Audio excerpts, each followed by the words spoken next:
All right, troops, strong and conditioned, live from the Chateau de Burpees in Glasgow, Scotland.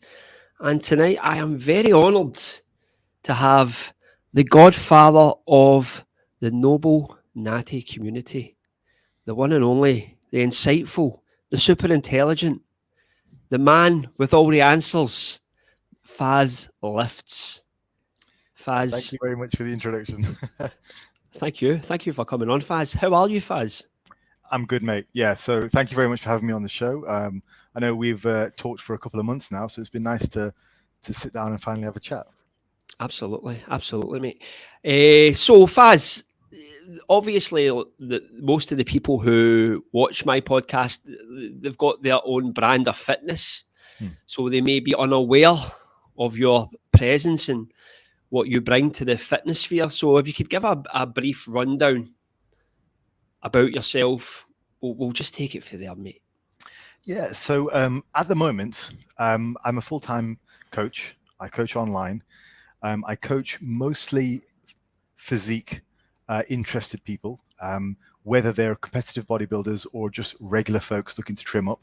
I do coach a lot of competitors. I also coach some strength guys as well, powerlifters, some guys who are very, very strong, and other guys who are just interested in strength. I've been coaching full time for 3 years. I've been coaching on a overall basis for coming up to a decade now. And I've been training since 1999. So I'm pretty old and I've been around for a while. And I originally got my start in the same place I think that you did, Lee, which was the Hard Gainer forums back in the day. So yeah, back in '99 when I sort of had access to the internet, I got on and I was involved in this natty community back then, the original natty community, which was back then the original noble natties. And that was really where I got the start. And I just fell in love with training. I thought it was great. I initially got some pretty good results, and it sort of skyrocketed from there, skyrocketed from there. I then competed for a total of 14 years in powerlifting. I also competed in strongman twice in that period. I also competed in a very oddball sport called the grip training, grip basically, with a guy called David Horn in Staffordshire, and I competed there a few times, which is sort of an offshoot of strongman. And I competed in bodybuilding about 5 years ago as a bit of a change of pace as I got older. So yeah, that's a bit of background on me anyway. You are a man of many talents, Faz. That's why I was dying to get you on the podcast. So let's backtrack. Let's go to the source here. What was it that got you into training?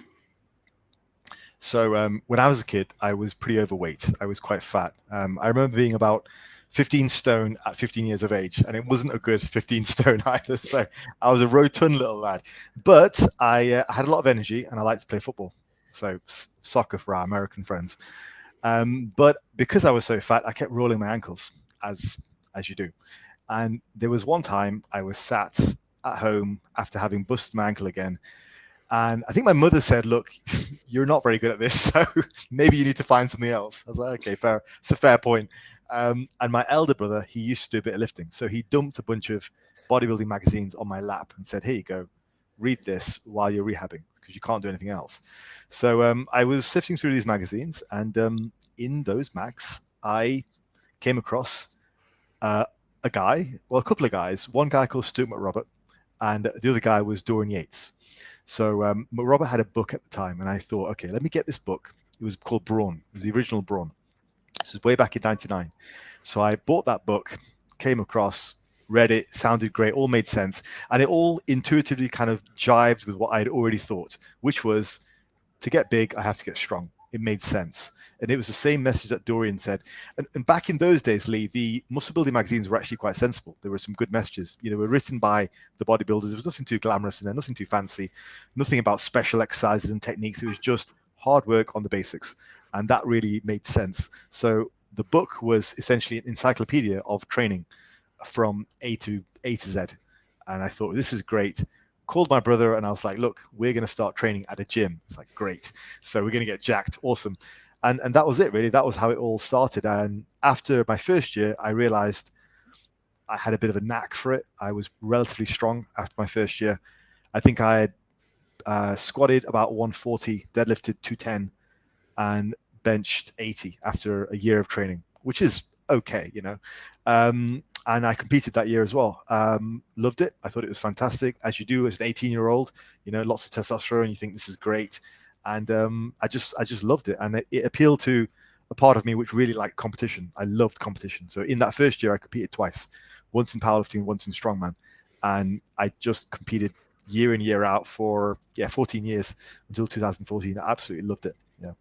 Yeah, that's a very assertive approach, in taking into consideration that you dived headfirst into competing, because that's something that's so far ahead with regards to most people's fitness journey. However, what I find very interesting is that you read brawn at the embryonic stage of your lifting journey, which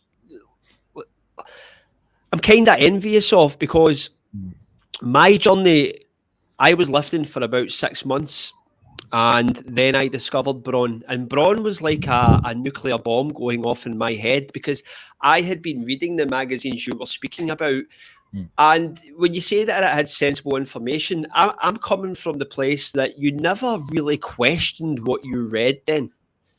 You just took it, like, you just took it on board as the truth, because these guys knew better than you, as opposed to nowadays where you've got information coming at you from all angles, whereas back then it was limited. So what was it about brawn that really resonated with you? Well, I think you're very right. Like, we didn't really question things back in the day.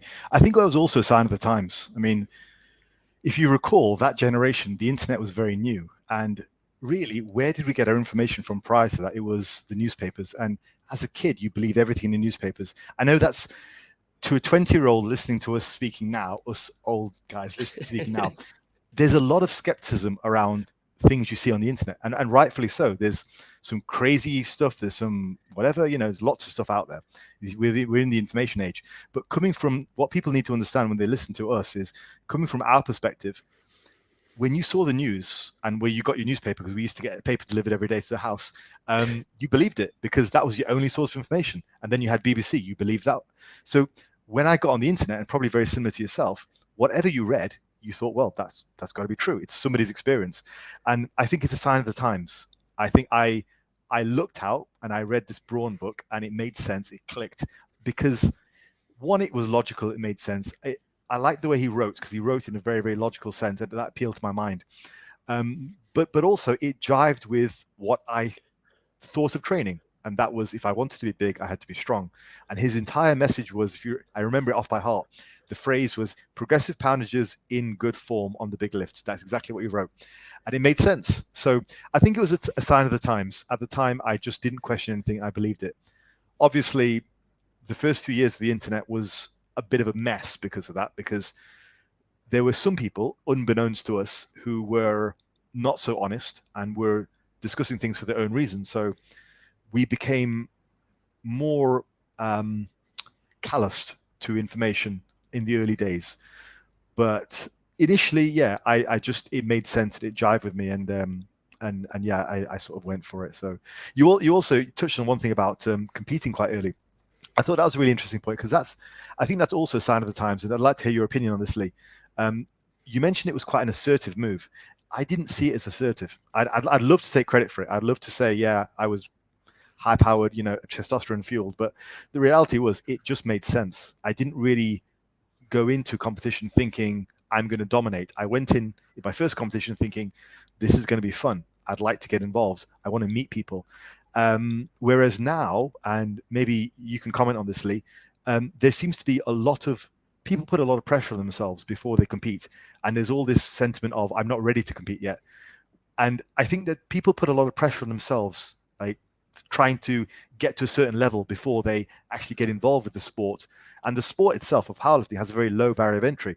And I think it's a testament to this generation perhaps maybe being a little less sure of themselves on average. Whereas for me, it was like, hey, I just want to get involved. What are your thoughts? I think that back then it was so niche that you didn't have the pressure of people having knowledge of what you were doing. It was just like some little corner of fitness, most people's hobbies, particularly in Britain, were football, Yeah. things of that nature, whereas bodybuilding was just, it was obscure. It wasn't the same as it was in, say, America. We've kind of, like British people are just kind of more reserved in that nature. So I think like a thing like bodybuilding in that respect, you would just go for it because you don't feel that many eyes upon you. And obviously there was no social media back then. So the only people who were going to see in a contest was a couple of guys in a room. It wasn't like Mr. Olympia where you've got thousands. It's getting beamed on live over the internet. So you kind of just, I'd imagine you would just be emboldened by that, as opposed to nowadays where everybody lifts to the point where fitness in general is viewed through the lens of bodybuilding. Anything you do fitness-wise is got the image of someone who's generally geared up on anabolics to go with it. That's usually the benchmark of someone who's fit and healthy. So, but I'm looking at what you did through the lens of today. Like if you had told me like in 1999 you were entering a bodybuilding show, I would have just been amazed. But I would have also been amazed because back then I believed that you could look like Chris Benoit in 6 weeks of starting a bodybuilding program. Yeah. Because I had no knowledge. There was no, we had nothing. The only thing we had to measure was the guys in these magazines. I mean, I know you'll remember, remember the marketing that was prominent in those days with protein powders and cell tech? And it would be a guy who would be really fat. He would be sitting with his belly really extended. Yeah. And then it would go through and it would go through a 12-week transformation, and he would be like 90s golden era bodybuilding chiseled style. And you just believed that. Yeah. It was nuts. It was nuts. Yeah, I mean, I think it's a really interesting point you touched on about there being a wider pool of people involved in fitness. And one of the things that I sort of really rally against is some of the older generation doing the whole, it was better back in my day. And I really don't like that, because I also, as well as being a competitor, I was a school teacher for a long time. And so I am very passionate about young people, giving them a fair shake, basically. And I think as an older member of the bodybuilding community and the natural bodybuilding community, I think it's our job to make sure we are emboldening the younger generation to compete, and not just having this old man shouts out a cloud viewpoint of just saying, well, it was better back in my day, because it wasn't. There were just as many, losers back in our day as well. And I think it's far too easy for older guys to go, oh, it was better back in my day. And I'm not about that life. I think this is why I wanted to just say, it wasn't me being assertive per se. It was just a sign of the times. And I do think young guys right now have a lot of pressure on themselves, and they feel like they have to be at a certain level before they compete. My message has always been, I understand, but I think you should try for more. So I don't think we should baby them either. But at the same time, I think they do have a lot of pressure on themselves. Yeah. To expand on the fact that people would probably hold off competing, when you went into that first year of competing, like I may be making an assumption here, but you would have went on the premise that you were going to look like that guy in that Cybergenics video, or like a bodybuilder from that age, because you thought that those results could be achieved naturally.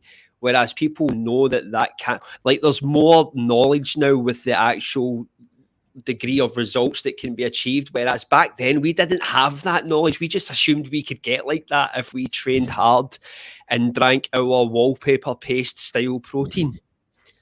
Well, I mean, I'll push back on you a little bit if that's okay. Yeah, of course. Because I was powerlifting, I didn't really have any. It wasn't really so much about my physique.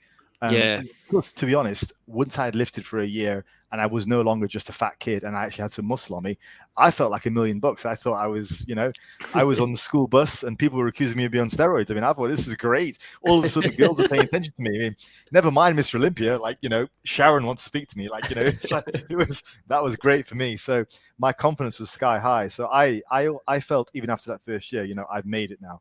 So, yeah, but with my first competition, I remember being extremely nervous and not really caring that I didn't win. there was two guys in the category, this older guy and me, and he won. And I didn't care because I just thought it was fun. It was a good experience.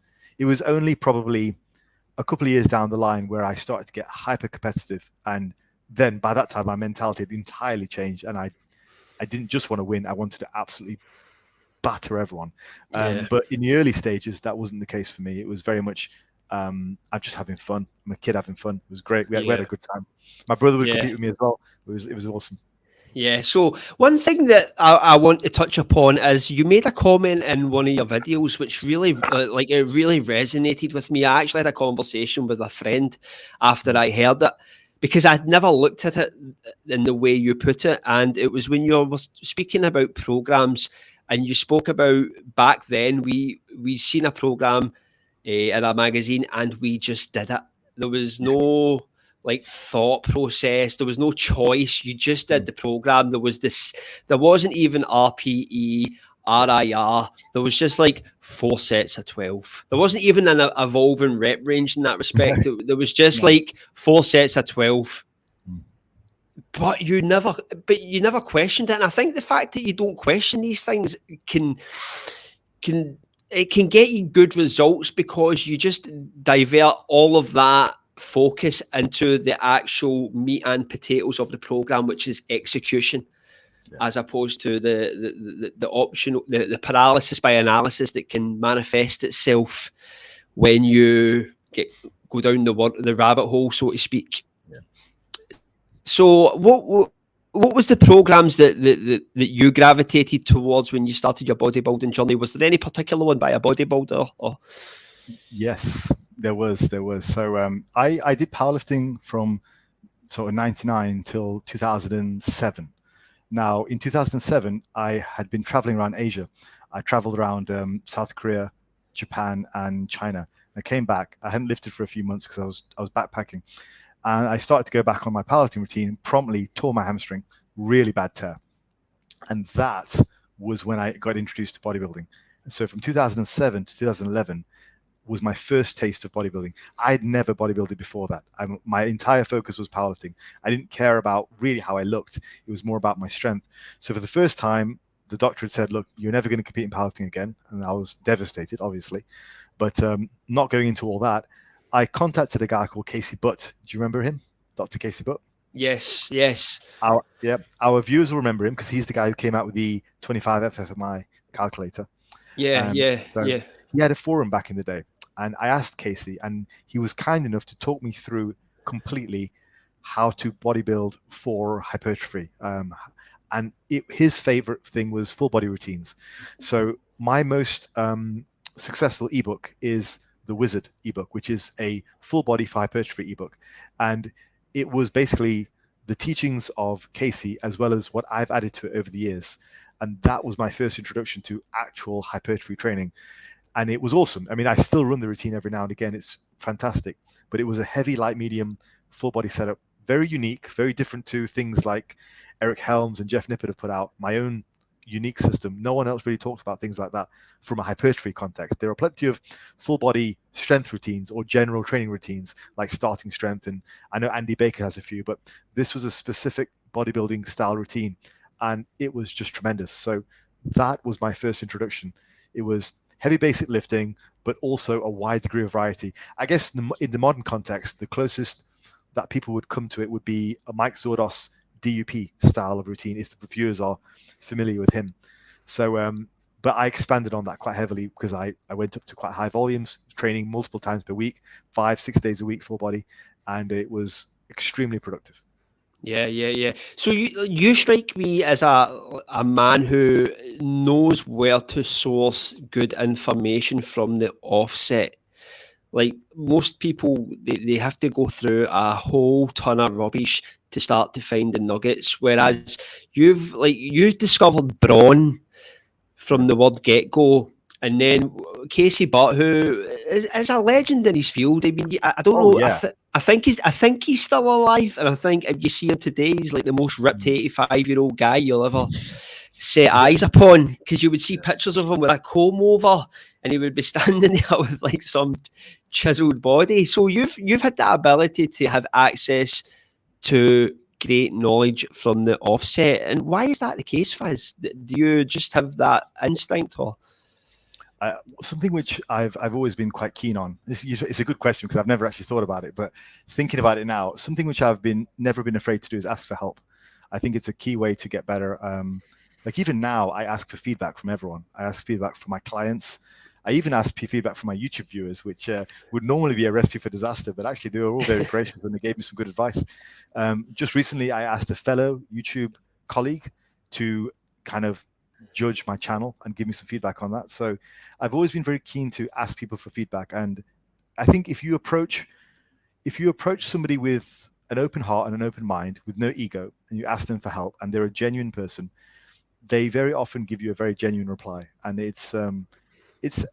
think it's just a case of approaching these things with humility. So I was always very keen on, I always had a need to learn and to get the best answers. So I was quite keen to ask questions. So interestingly enough, one of your guests who you'll have on soon on the podcast, Dan John, I emailed him in 2002. Now I was just some dumb kid from England, and he was this mega superstar, Dan John, American coach, right? Emailed him, I specifically remember at 12 o'clock, where I went to the gym. By the time I got back, he had already emailed me back, and it was amazing. I mean, amazing. I didn't think he'd email back at all, but just on the off chance, I asked him for help, and he was a very influential part of my journey, and he taught me about programming early on. So yeah, I was lucky in the sense that I asked questions of the right people, and they were very forthcoming with advice. And I think I'm also quite good at listening and passing information. So if somebody says something to me, whoever it is, whether they're a coach, a trainee, a client, whoever it is, I'm always going to listen. Now, I might not always take the advice on board, but I'll always listen. And I think it's important to remain a lifelong learner and not to get too arrogant in your abilities. Because even now, I coach full time. I could easily be arrogant about things, but I think it's important to maintain a healthy perspective on who you are. Yeah. So I want to also backtrack a little and speak about your concerns with older style lifters who get they think that people don't train as hard nowadays. And I wanted to actually raise a point on that, when I feel that the evidence suggests otherwise, because the physiques in gyms are a lot better than they were when you started the gym. So I think that's just that old guy mentality. We get older, life starts to weigh heavy upon us, the stress, which it was just kind of funny because when I look at the Noble Natty content, a lot of it I feel is geared towards a certain demographic. I want to do a lot of these workouts, but I don't have the time. And I feel like that's a potential gap in that market, which I think you fill to that, to that extent. But it's a very interesting point that you raise, because I get like that sometimes, Faz. I go in the gym and I look and I'm like, for Christ's sake. I'm walking in a gym and there's more tripods in a gym than the BBC studios. Yes. And it's like I get it, right? I'm old. I need to take a step back. And just as many kids. What's that? And just as many kids.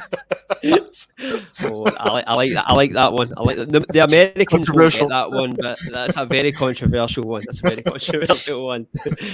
Kind of threw me off a little with that one. I know what you're saying.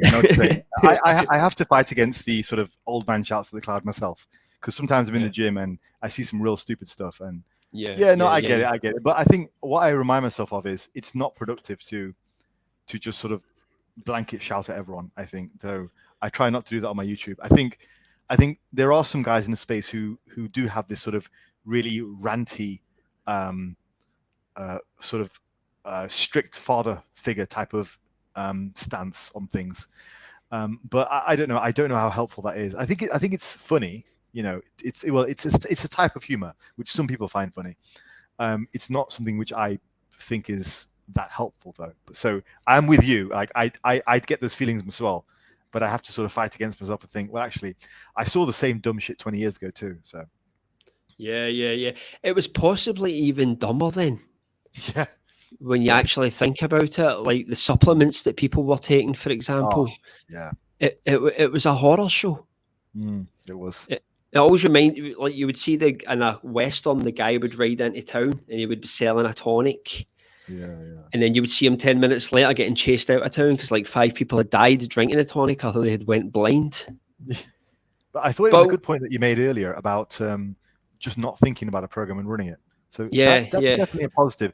I think that is definitely a positive. You know, I think there is something to be said for just going at your routine with a sort of a blind dedication to it, for sure. Because I think all too often people are changing routines unnecessarily. And I think people are trying to optimize things without really giving them a go first. I personally feel to evaluate a program, you need to be on it for at least 6 weeks, maybe 12. Most of my routines that I run them for a year at a time.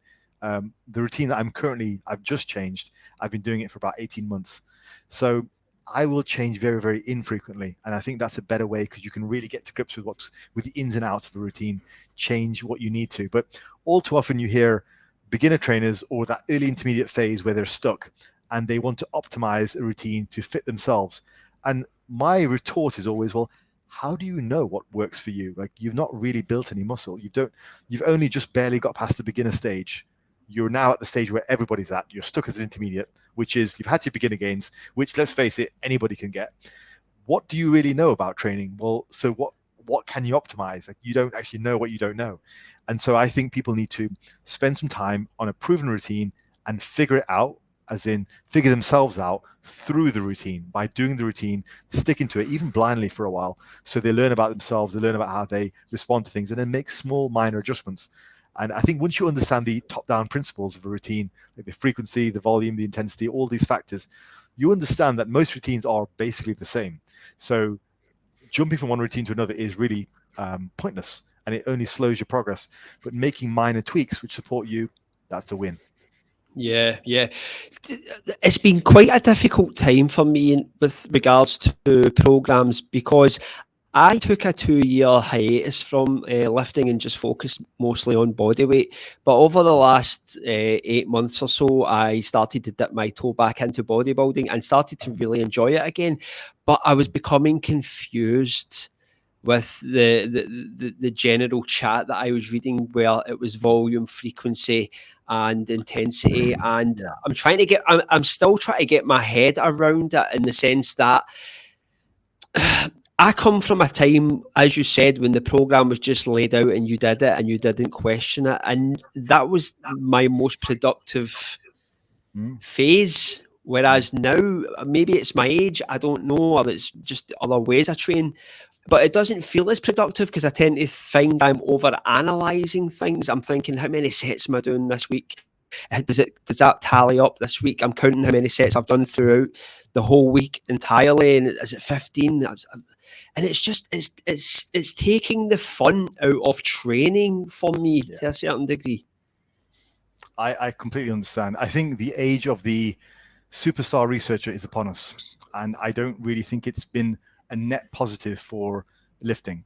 I think if you want to consider research, we can go back to 2010. I think it was roughly 2010, 2009, when Matthias Wernbaum did his meta-analysis of hypertrophy studies at the time. And the stuff he found in that hasn't really changed. Yeah. And that was 15 years ago, 14 years ago now. And that was the first real hypertrophy research we had. After that point, we have had some areas of research from certain people which have taken us down a bit of a dead end, and we've had to sort of rewind and come back. I mean, I'll give you an example. The research on muscle protein synthesis in 2015-ish. Before you knew it, everybody was saying that muscle protein synthesis was a direct measure of like hypertrophy and recovery. And so everybody was trying to train 3 to 4 times a week, each body part 3 to 4 times a week, because they had to keep muscle protein synthesis up. We realized very quickly that actually MPS has no real relationship to hypertrophy, so that was abandoned.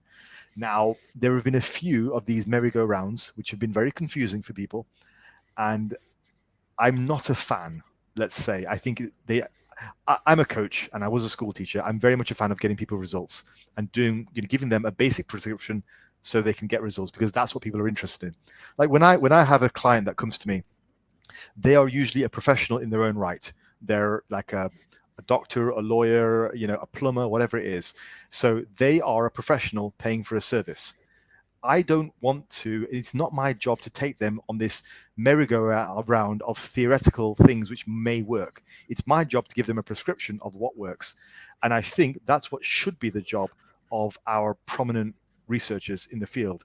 Here's what works. I think what we have is and I know I'm bordering a little bit on old man shouts to the cloud, but hear me out. I like it, mate. I like it. Yeah, I think we are bordering on some information which is not only less than helpful, but also potentially distracting. And I think part of that comes from a very small selection of the hypertrophy community, which have a very vocal voice. Like, I'll give you an example. If you did want to look into these people, which you don't have to, I mean, again, the information is out there.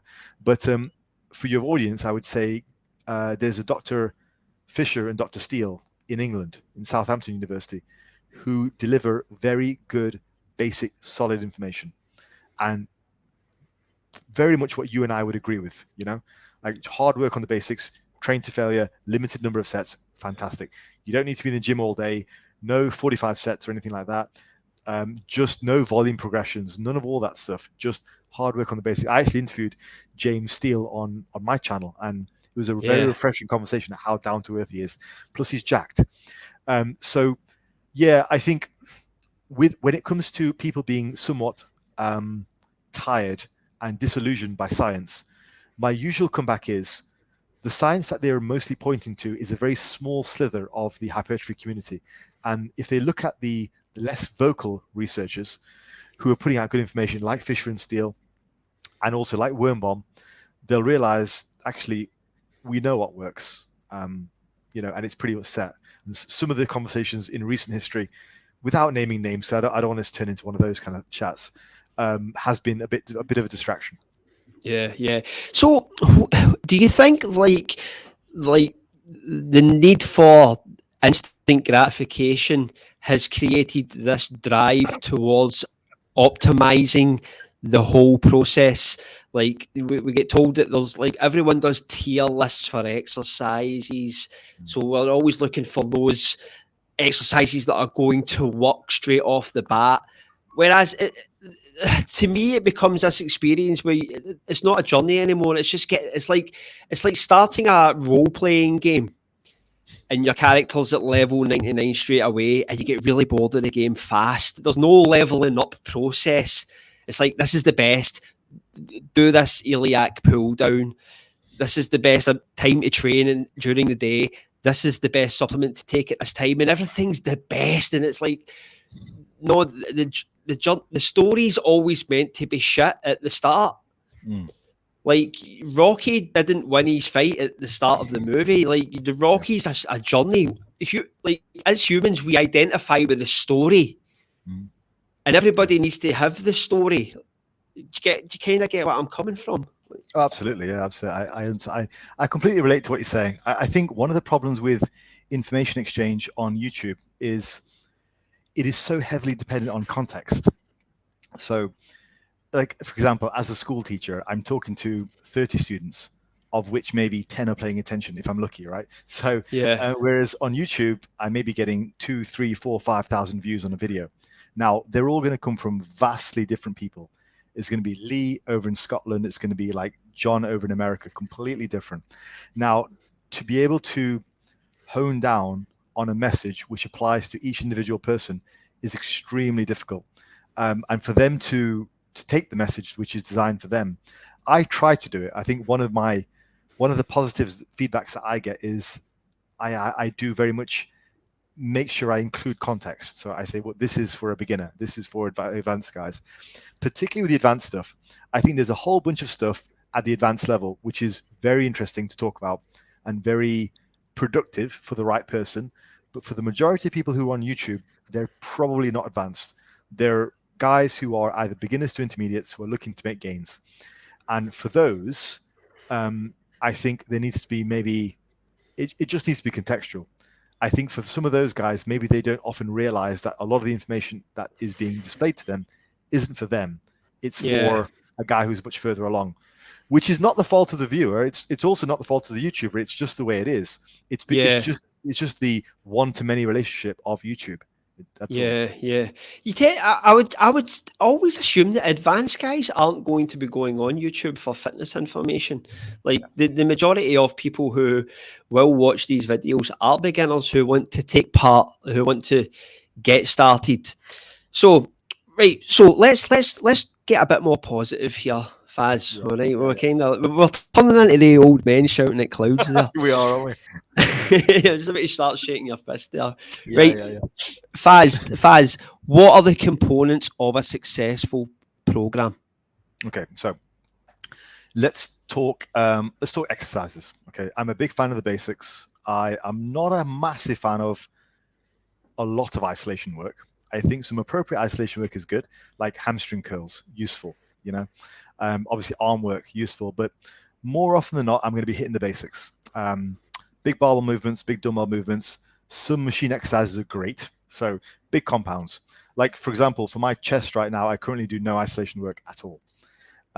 For my back, no isolation work at all. My legs, I do extensions, I do curls, calf raises, obviously. Ab work is isolated, arm work is isolated, some isolation work for the delts.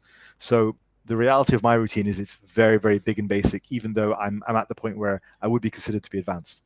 I currently weigh about 190, relatively lean. So yeah, so that's the basis. Now, in terms of volume, which is the popular question of the day, right? Let's tackle that one. I think volume, if you're past the beginner, let's talk beginners first. I think beginners and intermediates get away with as little as you can. I really think people should aim for the minimum that is necessary to get gains before they move on. I don't feel like we need to delve into 20 sets. I think the whole 10 to 20 recommendation it's not even a conversation that needs to be had for a beginner or even early intermediate. So with all my beginner clients, they're on roughly 4 to 6 sets per body part per week, which is a small amount. It's what I did in my first year with the hard gainer stuff. And it makes sense. It's a nice amount of volume. That's per body part per week. So it makes for a very abbreviated routine. And that might look like a full body 3 times a week, which is a nice setup. It might be, if they can train 4 times a week, it could be an upper lower, which is great. I don't normally have beginners on more than 4 days a week of training. So that's the volume. And in terms of exercise selection, as we talked about, now in terms of intensity, this is where I kind of differ from a lot of the guys on YouTube who talk about RAR and RPE. I don't think that's something you need to worry about. I think 99% of people just need to train hard. I really don't feel like RAR or RPR is a consideration. Not because I don't believe in them. I think they are very appropriate. Like I literally just got off a meeting with one of my clients, a consultation. And he's a guy who has to use RAR because he is so strong. He's a guy who he benches for sets of 10 about 3 1/4 plates aside. He's tremendously strong. He's a beast. Natural guy. Squats ridiculous amount, huge. For him, he has the ability to drive himself into the ground, but that's the exception that proves the rule. He's an exceptional athlete.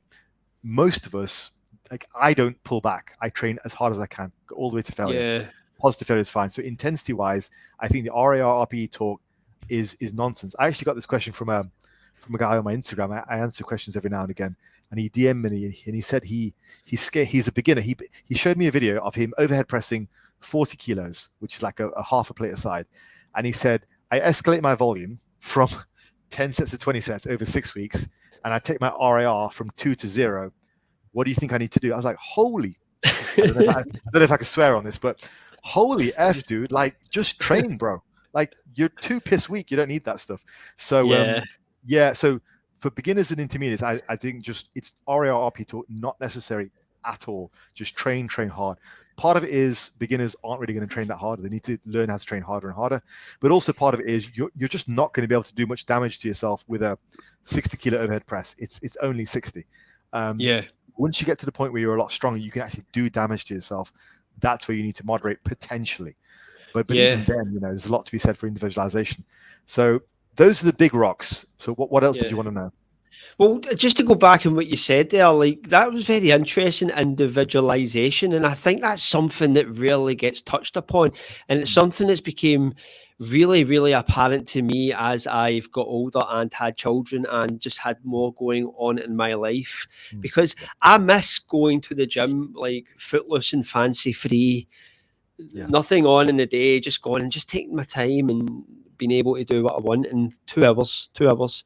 But now I have serious time constraints when I go in the gym, right? So what about the guys, like for example, who can only go to a gym, right?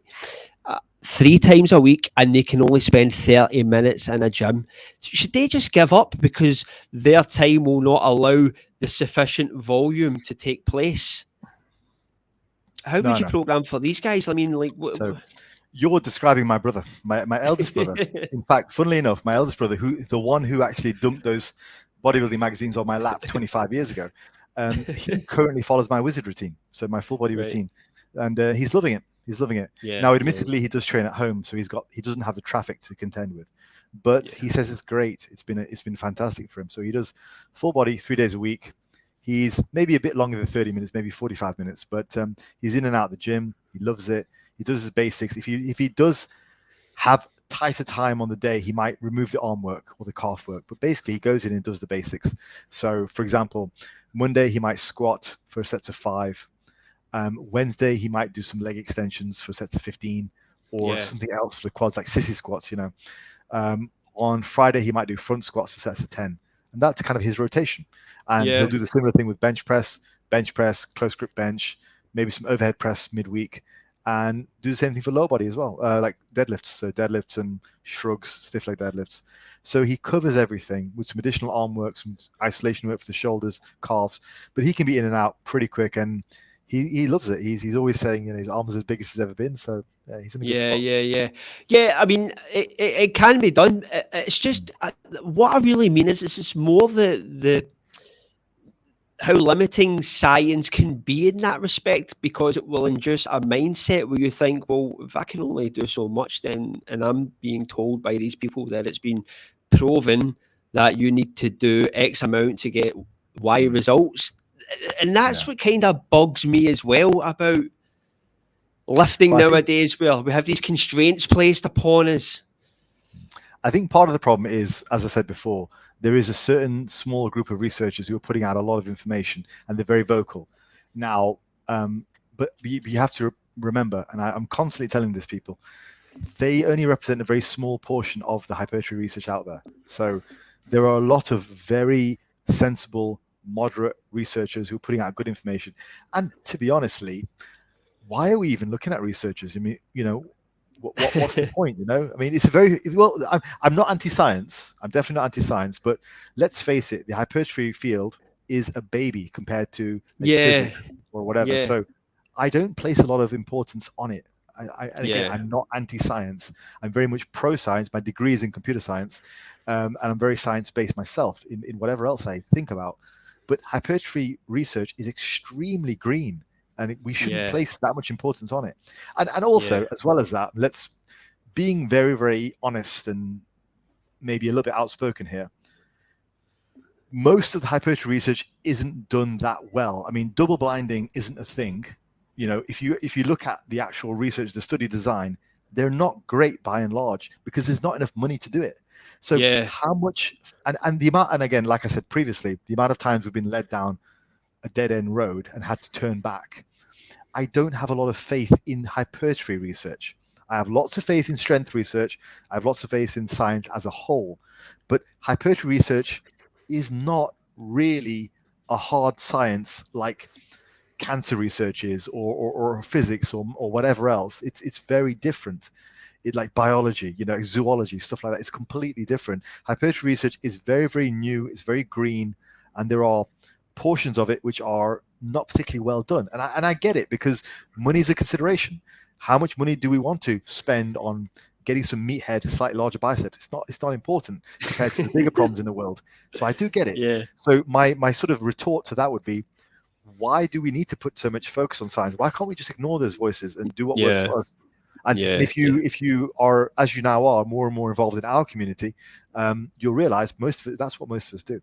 Yeah. Okay, so something just came into my head as well. When we go, I want to go back to Braun. Have you taken anything from Braun and still apply it to this day? I think there's a lot of positives with Braun. I think so. For example, focus on the basics, which is very good. Focus on progression, which is very good. But the problem with Braun was this. And I knew we were going to get into this conversation, so I'll tell you what the problem with Braun was and why Braun was sort of Noble Natty's part version 1. And what we have now is an extension of that in the exact areas where Braun and the hard gainer community was lacking. The big problem with the hard gainer community was dogmatism. That was what held them back. This stone cold belief that low volume is all you need ever. Not looking at volume as a variable to manipulate when the time was right.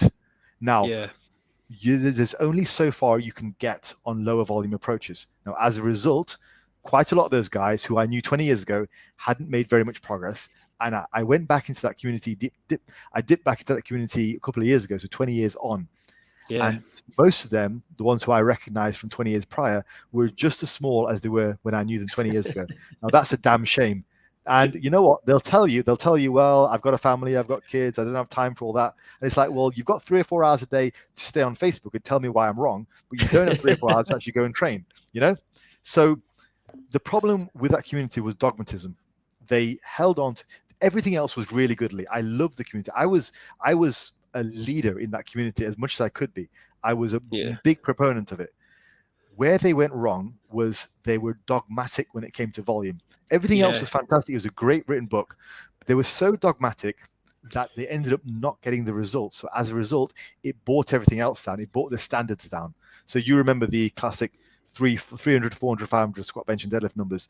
Most of those guys didn't really believe they could do it. They didn't really believe because the dogmatism had held them back. And over time, their belief in those standards that they could achieve those had eroded.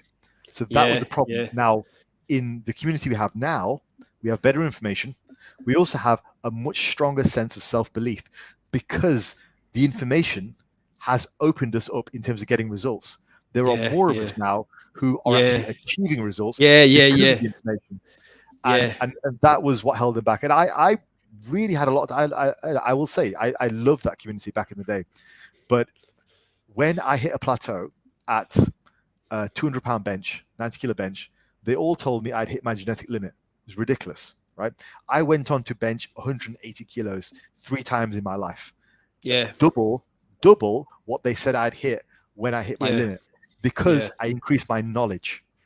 And that is what held them back, the dogmatism. So there are things I still maintain, but it was such a shame because the dogmatism wrecked that community. They could have been great. It's almost like dogmatism. It's like a comfort blanket in some respects. Like you're protecting yourself from things like you might not be able to achieve, so you try to like share your worldview or impose your worldview in that respect. But the thing about Braun, sorry. No, go on. Sorry. The thing about Braun to me was, like you mentioned at the start, it was the writing. It was there was a passion in the way the book came across. It spoke to you because when that book came out, nobody squatted. Very rarely did you see a deadlift being performed in a commercial gym. Commercial gyms were like carpet everywhere, blue carpet, like pump up the jam playing and the guys walking about in singlets and aerobics. It was very sanitized to a certain degree. And Braun was speaking about squats, so you felt part of something. Yeah, it was very gritty. It was very British. Yeah, very British. You just, and it really, I was like, no, I never seen anybody squat, and that's what sucked me in with Braun. It was the words. If I was to read it nowadays, I would be like, what? Like, what was I thinking? But to go back to what I said earlier, it's part of the journey. You need to make those mistakes. You need to buy into something, get passionate about it, and take the stuff that worked, the good stuff, and move on to the next phase. Which leads me to my next question, Faz, and this is something I've always wanted to ask you. What's the next phase in your training journey? Where are we going with your training? Like, are we always going to be lifting weights, bodybuilding? Are we going to start to move into another area? Or Yeah, so I did have some thoughts at one time about possibly the next step would be a marathon, because I thought, well, I've done powerlifting, I've done strongman, I've done bodybuilding. A cool thing to do as I grow older, maybe marathon training. Now, I did end up running. Like, I'm very bad at running, like really bad, because I've just been a lifter my whole life. yeah, I did end up running like a 10K, which is obviously nothing compared to a marathon. But it was a step in the right direction. But I don't know, Lee. I mean, the thing is, if you train for lifting weights and heavy weights for 20 years, your body changes in a way which isn't conducive to lifting. Like, I can lift all day, but running and cardiovascularly, I'm fit. I'm healthy, I'm fit. But asking me to run is a very different type of stress on my knees, on my joints. I'm not the smallest guy either, so I find running quite difficult on my joints. I know Mark Bell is doing great. He's kicking ass and doing marathons, but I had considered. But I think the last few years has been very busy for the business. I will be honest and say it's probably only this year, 2023, where I'm finally feeling like I may be ready to compete again. So I've been dieting for a little while because I've got a holiday coming up. So I'm going to carry on dieting towards that. I don't know. Maybe we might see me doing another bodybuilding show at some point. We'll see. yeah, But yeah. but it's not something that I have a burning desire to do. I think I can just see myself carrying on lifting, be a good body fat percentage, be healthy until I'm old and decrepit. So, like, when you were training for your 10K, how did you go about that? It took a long time. I was so bad at running. For a lot of people, 10K is like pretty easy, right? Yeah. But it probably took me about 3 years to get up to that point. Seriously. Really? I mean, it was bad. I remember the first year I tried to run, and I would get shin splints. My knees would hurt. My ankles would hurt. I specifically remember the first year, it was shin splints and knees. The next year, it was foot and ankles. The year after, it was my hamstrings. Just recently, it was my lower back and hamstrings again. It was always just something, because it's just very unusual stress. And it's all well and good saying build up to it slowly, but I was building up to it slowly. But it just got to a point where it's very hard to adapt at a certain age to new things. My body knows lifting. It's designed, not designed, but it's adapted to lifting now. Yeah. Getting it to do running was very difficult. So when I did the 10K, I was extremely proud of myself, because I thought this is actually like 3 years worth of training, which is going to sound ridiculous to people watching. I know how it sounds. But it wasn't the cardiovascular conditioning that was a problem. It was just my joints. No, absolutely.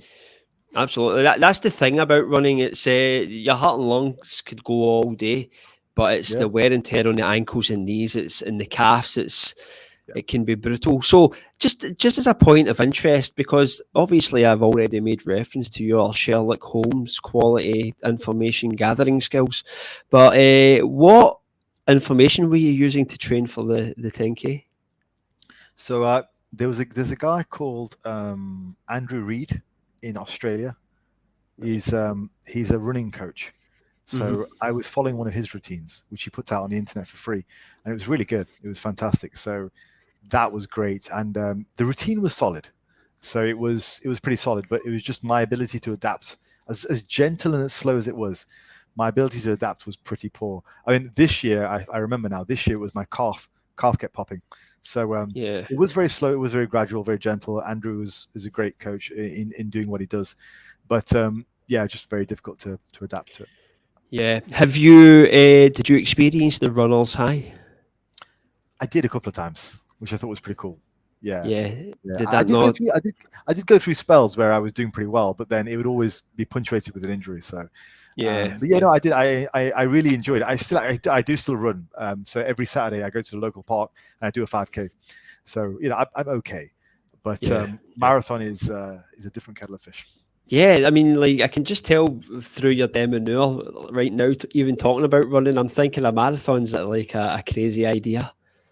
Like that's going to be pushing the envelope. I think so. Yeah. Maybe if I was younger, my body was less adapted to lifting. But I mean, 25 years of heavy lifting, it's a long time. So, have you ever read the Tactical Barbell books? No, who's that? It's a guy called K Black. You don't know his name because he works for special ops, spec ops in America, but he wrote a series called The Tactical, but they're brilliant. I would suggest picking them up because they are a gold mine with regards to strength and conditioning and simplifying the concepts. And I would also like to get your take on one of the books, which is The Tactical Barbell Mass Protocol. It would be good to hear the FazLifts opinion on that. But listen, Faz, it's been an absolute pleasure. I'm going to have to go and take care of the kids. I've left them in their bed, and I've not heard a peep from them. And you know what they say, if you don't hear from kids in an hour or two, you know something's up. They're up to mischief. Absolutely. But once again, Faz, absolute pleasure having you on. You are a goldmine of knowledge. And hopefully I can get you on again at some point. Lee, it was a pleasure to talk to you. I'd love to be on again. We can talk more about hypertrophy and get more into the specifics of talking about muscle growth if you like. I think that'd be great fun. But fantastic to sit down and talk, and it's been real nice getting to know you as well. So thank you very much for having me on your channel. Likewise, Faz. Absolute pleasure.